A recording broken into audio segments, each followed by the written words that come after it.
누가복음 15장은요 잃어버린 것들에 대한 비유를 주님 말씀하셨어요. 잃은 양의 비유, 잃은 드라크마에 대한 비유, 그리고 오늘 본문은요 잃은 아들, 흔히 탕자의 비유라고 그렇게 말합니다. 탕자, 아버지에게 불편한 아들, 아버지에게는 가슴 아픈 아들, 그러나 자기에게는 더없이 신난 아들 아니었습니까?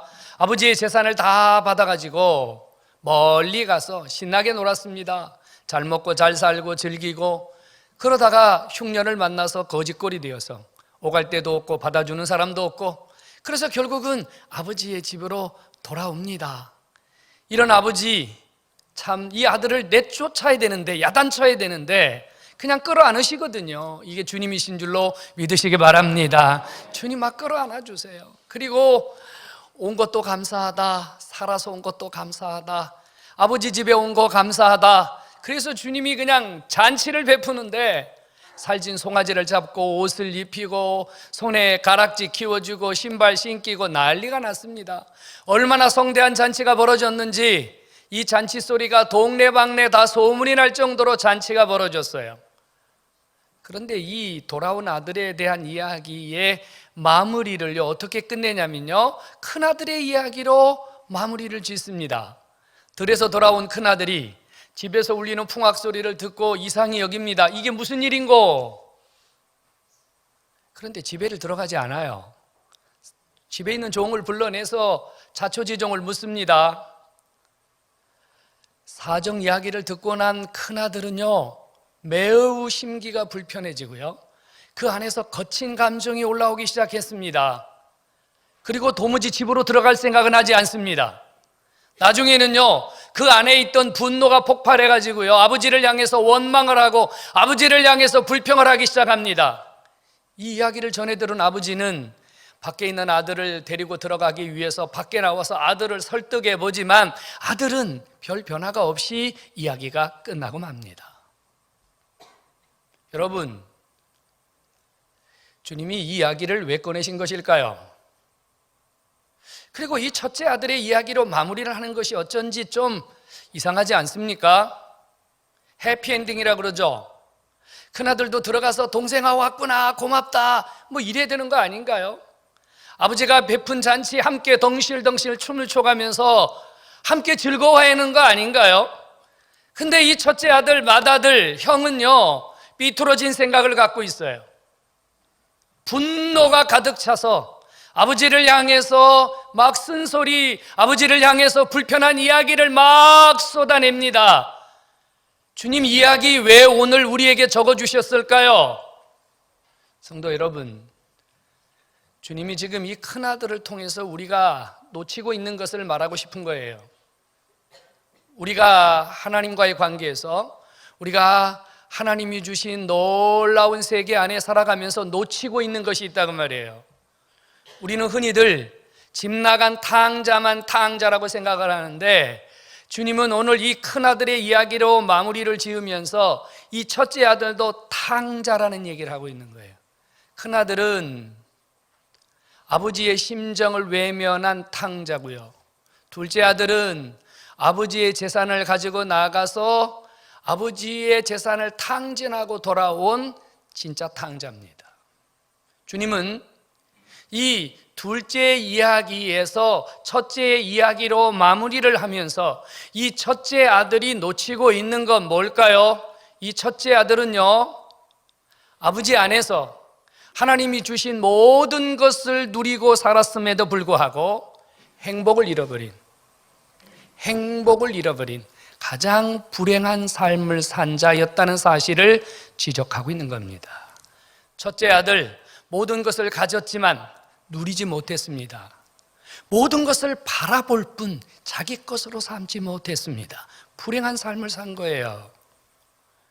하나님은 오늘 이 첫째 아들의 모습을 보여주면서 오늘 우리 모두가 행복해지기를 원하고 행복의 삶으로 다시 한번 나아가기를 원하시는 줄로 깨닫기를 축원합니다. 성도 여러분, 하나님 아버지가 우리를 향한 간절한 심정을 갖고 계세요. 그것은 저와 여러분 모두가 다 행복해지는 거예요. 행복한 삶을 사는 거예요. 행복한 아들로, 행복한 아버지와의 관계를 유지하기를 원하시는 거예요. 오늘 우리 모두 이 주님의 음성, 이 주님의 심정이 나를 향한 주님의 마음인 줄로 깨닫고 오늘 우리 행복해질 수 있는 시간 되기를 주의 이름으로 축원합니다. 행복해야 돼요. 여러분, 내가 행복해야지 모든 게 다 행복해 보이는 거예요. 내가 행복하지 않으면 아무리 좋은 일이 일어나도 소용없습니다. 한 번 더 저와 여러분 행복해지기를 간절히 소원합니다. 행복만 해요. 근데 이 아들은 왜 행복하지 못했을까요? 아버지에 대한 오해 때문이에요. 아버지에 대한 오해. 이 아들이 아버지에게 이렇게 말해요. 아버지는 나에게 아무것도 안 줬습니다. 동생이 돌아왔을 때 살찐 소를 잡고 잔치를 베푼 아버지를 향해서 불만을 표하는데요, 아버지 원하는 것이라면 내가 죽을 힘을 당해서 다 했습니다. 근데 나한테는 염소 새끼 한 마리 잡아준 적이 없습니다. 근데 이 아들이 지금 놓치고 있는 게 있거든요. 아버지의 음성에서 우리가 확인했거든요. 얘야, 내가 가진 모든 것은 내 것이다. 이걸 놓친 거예요. 지금 자기가 누리고 있는 것, 지금 자기가 살고 있는 모든 삶의 모든 것들이 아버지로부터 자기에게 주어진 은혜라는 것. 하나님이, 아버지가 내게 이 모든 것을 다 주셨는데, 선물로 주셨는데 그것을 이 아들이 깨닫지 못하고 내 것이 아니야, 이건 아버지 거야, 이건 내 것이 아니야, 아버지가 줘야만 쓸 수 있어, 그런데 아버지는 나한테 안 줘, 아버지는 나한테 인색해, 아버지는 나한테 좀 마음이 다쳤어, 이렇게 자기의 생각을 혼자서 오해를 하고 있었다 그 말이에요. 여러분, 이 아들은 모든 것을 가진 자였거든요. 모든 것을 누릴 수 있는 자였거든요. 그런데 바람만 보았어요. 누리지 못했어요. 생각만 가득했지 누리지 못했어요. 불행한 사람이에요. 여러분, 행복하지 못한 사람의 특징이 뭔지 아십니까? 행복하지 못한 사람의 특징은 늘 자신이 불행하다고 생각할 뿐 아니라 내 불행이 누군가로부터 원인이 있다, 누구 탓이다, 누구 탓이다, 누구 탓이다, 누구 탓이다, 이러면서 사는 것이 불행한 사람이에요. 어머니 때문에, 아버지 때문에, 남편 때문에, 아내 때문에, 자식 때문에, 돈 때문에, 직장 때문에, 친구 때문에, 집터 때문에, 조상 때문에, 뭐 때문에, 이게 불행한 사람의 특징이에요. 주님은 오늘 이 아들을 통해서 우리에게 보여줍니다. 행복은, 불행은 내가 누리지 못하는 것에서 행복해지고 내가 누리지 못하는 것에서 불행해진다고 말입니다. 여러분, 오해하지 마세요. 착각하지 마세요. 아버지는 우리에게 모든 걸 주셨어요. 아버지는 우리가 모든 걸 누리기를 원하셨어요. 다만 우리의 생각이, 우리의 잘못된 감성이, 아버지에 대한 오해가 우리를 불행하게 만드는 거예요. 오늘 혹 이 아들과 같은 생각을 가진 분이 있다면 이거 다 깨트려 버리시고 불행의 틀에서 나오셔서 행복으로 나아갈 수 있기를 주님의 이름으로 축원합니다. 또 하나는 동생에 대한 질투심이요. 이 첫째 아들이요, 동생을 위하여 잔치를 베푼 것을 보고서 분노했어요. 왜요? 동생은 아버지의 재산을 탕진한 아주 나쁜 친구라고 생각을 했고요, 그를 위하여 잔치를 베푼 것은 이건 너무하다고 생각한 거예요. 자기는 아버지에게 충성했는데, 자기는 아버지에게 헌신했는데 자기를 외면해버리고 어떻게 동생에게 이럴 수 있느냐 그 말이에요. 그래서 동생이 받는 환대에 대해서 시기하고 질투하고 분노하고 깎아내리고 그랬다 그 말이에요. 뭐 때문일까요? 이 형 속에 지금요, 낮은 자존감이 존재하기 때문이에요. 자존감이라는 거 아시죠? 자존감은요, 자기를 가치 있게 여기는 거. 좀 쉬운 표현하면요, 자기를 사랑하는 것을 자존감이라고 그래요. 나는 귀해, 나는 참 가치 있는 사람이야, 나는 복의 사람이야, 나는 쓸모 있는 사람이야. 할렐루야. 이게 자존감이에요. 낮은 자존감은 뭐예요? 이게 낮은 거예요. 나는 아무도 사랑하지 않아, 나는 쓸모없는 인간이야, 나는 별 보려는 인간이야. 그래서 이 낮은 자존감을 가진 사람은요, 늘 자신을 바라보는 시선의 척도를 누구에게 두냐면 나에게 두지 않고 다른 사람에게 둬요. 저 사람이 나를 어떻게 생각하지? 저 사람이 나를 어떻게 평가하는지? 저 사람이 나를 어떻게 여기는지? 아니, 난 아버지께 죽도록 충성했는데 나에게 염소 새끼 한 마리를 안 주다니, 정말로 나를 뭘 취급하는 거야? 나를 정말로 아들 대접을 하는 거야? 나를 왜 이렇게 취급하는 거야? 저 동생 무슨 대단한 일을 하고 왔다고 저렇게 환영하지? 저 동생에 비하여 왜 내가 이런 대접을 받아야 하는 거야? 이게 낮은 자존감입니다. 여러분, 행복한 사람과 불행한 사람의 차이가 뭔지 압니까? 행복한 사람은 남이 행복할 때 같이 행복할 줄 아는 것이 진짜 행복한 사람인 줄로 깨닫기를 바랍니다. 여러분, 불행한 사람은요, 남이 행복해 줄 때 시기해요. 남이 행복할 때요, 기분 나빠해요. 남이 행복해지는 거 깎아내리려고 해요. 이게 불행한 사람이에요. 혹시 우리에게 이러한 잘못된 감정은 없나요?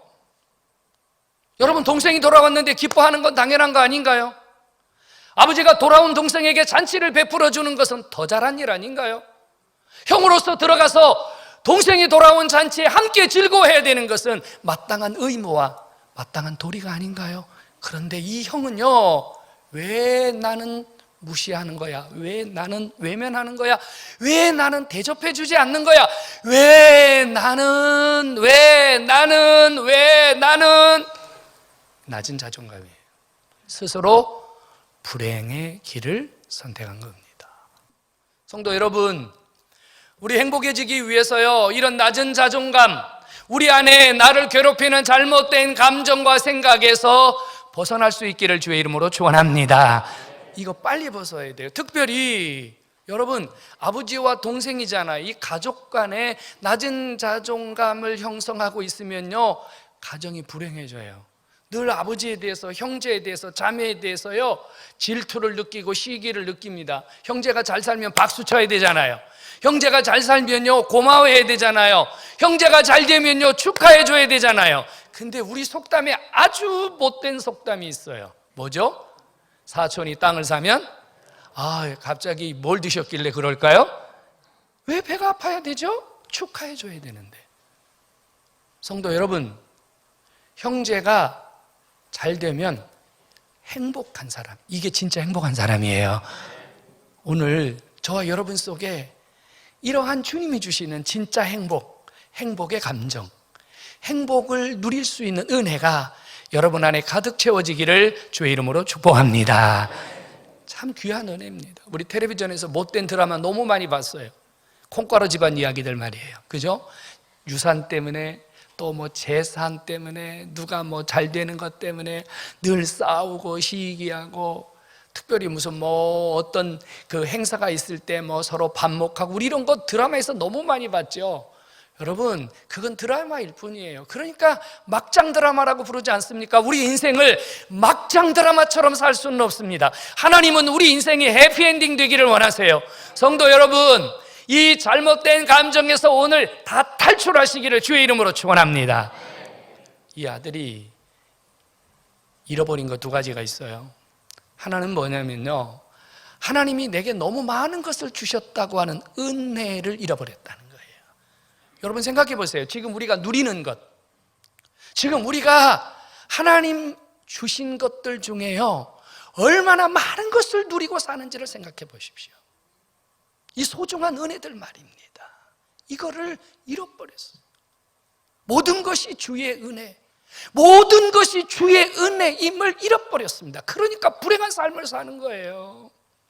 왜 나에게는 없지? 왜 나에게는 부족하지? 왜 나에게는? 이건 불행한 사람이에요. 행복한 사람은요, 오늘도 이것도 주셨네, 이것도 주셨네, 이것도 은혜네, 이것도 은혜네, 할렐루야. 이게 행복의 비결입니다. 또 하나는요, 이 아들이 놓친 게 있어요. 하나님이 그 모든 은혜를 주셨고, 또 하나는 누리는 권리를 잃어버렸어요. 누리는 권리 말입니다. 우리 모두에게 하나님이 24시간이라는 시간을 똑같이 주셨답니다. 어떤 사람은 24시간을요 기쁘게 행복하게 주님을 위해서, 자신을 위해서 멋지게 사는 분이 있어요. 근데 어떤 사람은요, 이 24시간 중에 대부분의 시간을 술을 마시고 담배를 피우고, 여러분 도박을 하고, 자기를 학대하고, 욕지거리를 하고, 싸움질을 하고, 여러분 이렇게 사는 사람도 있답니다. 누리는 권리를 포기한 사람 아닙니까? 불행한 사람은요, 자기에게 주신 은혜가 무엇인지를 찾아서 그 은혜를 누리려고, 정말로 자기의 삶에 귀중한 것을 찾아서 사용할 줄 아는 사람입니다. 오늘 주 앞에 나오신 여러분, 우리에게 누림의 은혜가 있습니다. 누림의 은혜 말입니다.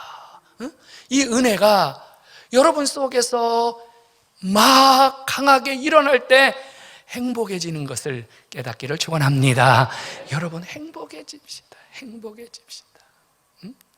여러분들에게 두 가지 질문하고 싶어요. 하나는요, 정말 여러분 행복하냐고요.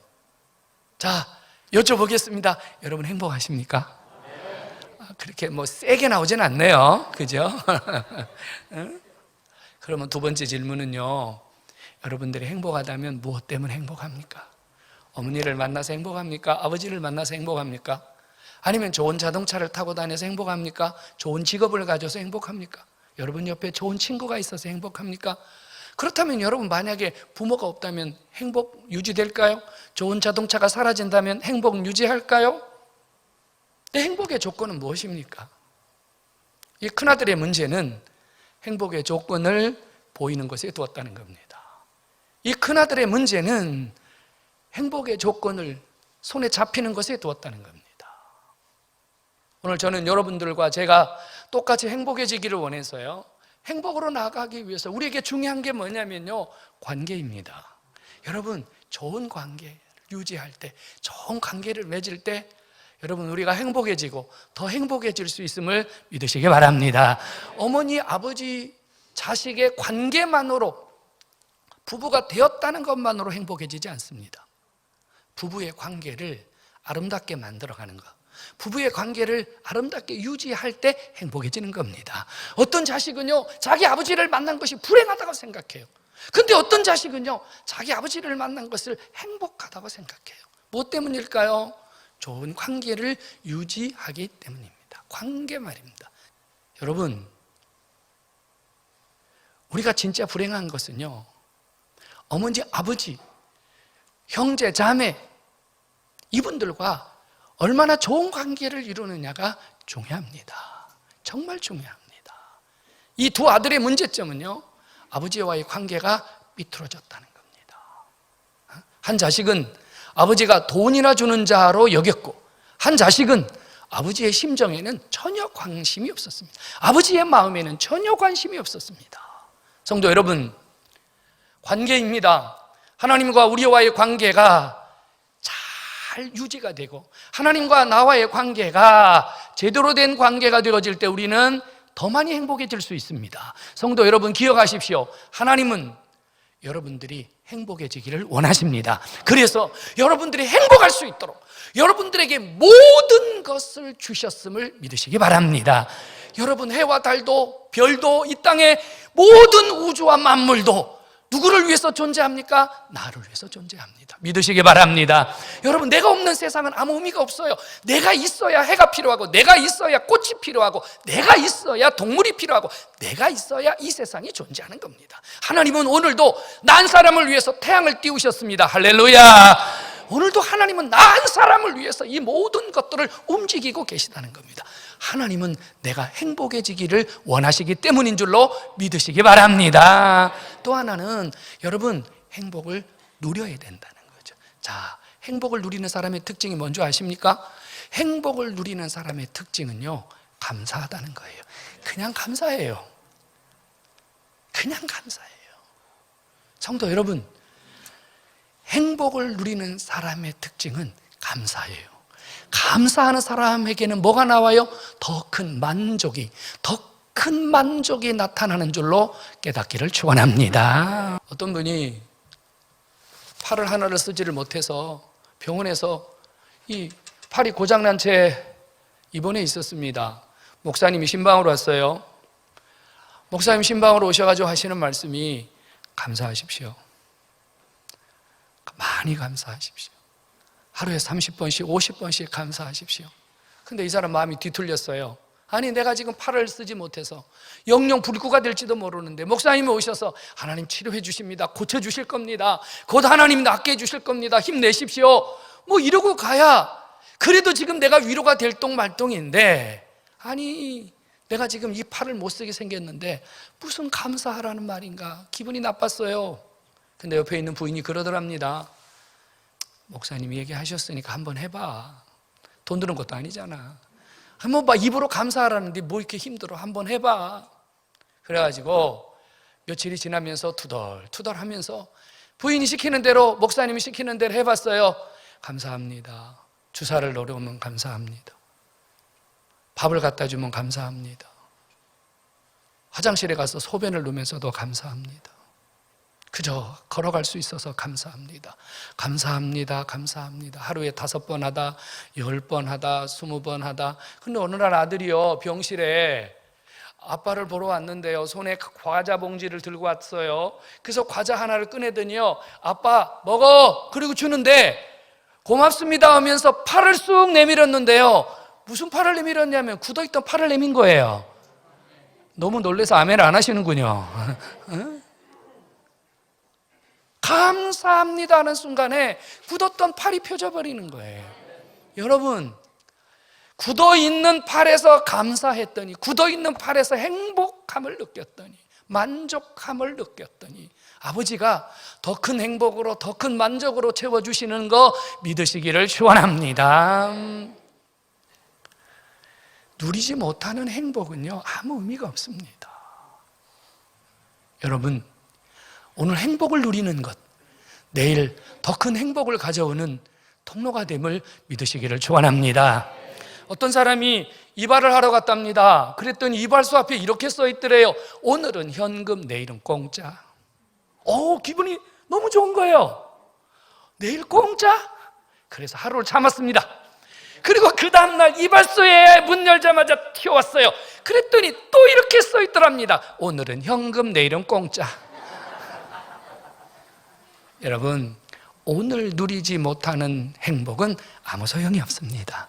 오늘은요, 오늘 누리도록 주신 행복입니다. 내일은요, 아버지가 내일 주실 행복을 또 가지고 기다리고 계시는 줄로 믿으시기 바랍니다. 어떤 분이 이런 조사를 너무 착실하게 해냈더라고요. 한국 사람의 행복 점수는 몇 점일까? 71점이래요. 그래도 괜찮은 거 아닌가요? 71점이요. 그래서 또 조사를 했더랍니다. 그러면 어떤 사람이 가장 행복하다고 느낄까? 어떤 순간 가장 행복하다고 느낄까? 찾아보았더니요, 여러분 어떤 순간이 가장 행복하다고 느낍니까? 조사한 사람 중에 내가 가장 행복하다고 말한 사람은요, 종교적 체험을 가진 사람이라 그래요. 쉽게 말하면 하나님을 만났거나 은혜를 받은 사람, 하나님의 사랑을 느낀 사람, 이런 사람이 가장 행복하다 그랬대요. 여러분, 하나님이 주신 행복이 진짜 행복인 줄로 깨닫기를 축원합니다. 하나님 때문에 행복하면요, 나 가진 거 없으나, 나 가진 재물 없으나, 나 남이 가진 건강 없으나 여러분 행복할 수 있음을 믿으시기를 축원합니다. 그래서요, 가장 불행한 사람도 누군가 찾아봤대요. 그랬더니 가장 불행한 사람은요, 알코올 중독자였다고 합니다. 성도 여러분, 우리를 행복하게 만드는 분은 하나님입니다. 주님입니다. 오늘 저와 여러분들이 우리를 행복으로 이끄시는 하나님, 아버지가 계신 것을 깨닫고 아버지가 주시는 모든 것 은혜임을 깨닫고 여러분 행복합시다. 더 많이 행복합시다. 여러분 더 많이 행복해서 여러분들의 얼굴이 행복해지고 삶이 행복해지고 여러분 주변에 행복 바이러스가 넘치는 축복의 사람 되기를 주의 이름으로 축원합니다.